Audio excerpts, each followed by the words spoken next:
చంద్రబాబు నేతృత్వంలో ఏపీలో కొలువుదీరిన మంత్రివర్గం ఇవాళ సమావేశం కానుంది. ఉదయం 10 గంటలకు సచివాలయంలో తొలి కేబినెట్ భేటీ జరగనుంది.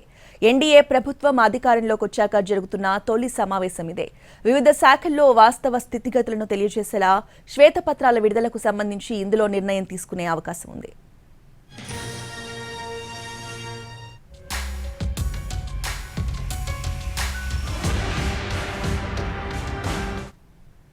సీఎంగా బాధ్యతలు స్వీకరించే సమయంలో చంద్రబాబు 5 హామీలపై సంతకాలు చేశారు.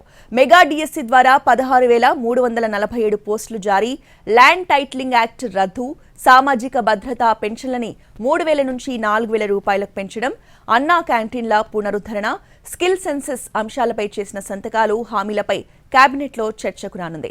ఇక వీటిని సమగ్రంగా చర్చించిన అనంతరం ఆమోదముద్ర వేయనున్నారు.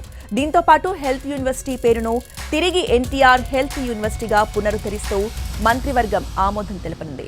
అడ్వకేట్ జనరల్ రాజీనామా ఆమోదంతో పాటు కొత్త ఏజీగా దమ్మాలపాటి శ్రీనివాస్ నియామకానికి సంబంధించిన ఫైల్ కూడా కేబినెట్ ఆమోదం కోసం వెళ్లనుంది. ఇక వీటితో పాటు ఎన్నికల హామీల అమలు, రాజధాని అమరావతి, పోలవరం పనులు లాంటి అంశాలు ప్రధాన ఎజెండాగా కేబినెట్ సమావేశం జరగనుంది.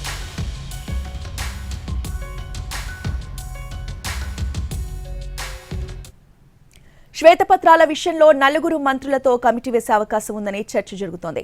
ప్రస్తుతానికి 8 అంశాలపై శ్వేతపత్రాలు విడుదల చేయాలని భావిస్తున్నారు.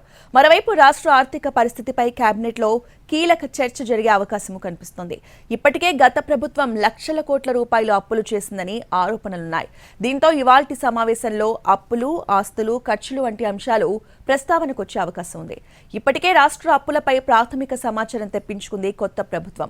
సుమారు 14 లక్షల కోట్ల రూపాయలకు పైగా భారం ఉంటుందని అంచనాకు వచ్చినట్టుగా తెలుస్తోంది. దీంతో రాష్ట్రం ఆర్థిక పరిస్థితికి అనుగుణంగా ప్రాధాన్యతా క్రమంలో చేపట్టాల్సిన పనులు ఏంటనే దానిపైన ఇవాల్టి కేబినెట్లో చర్చ జరగనుంది.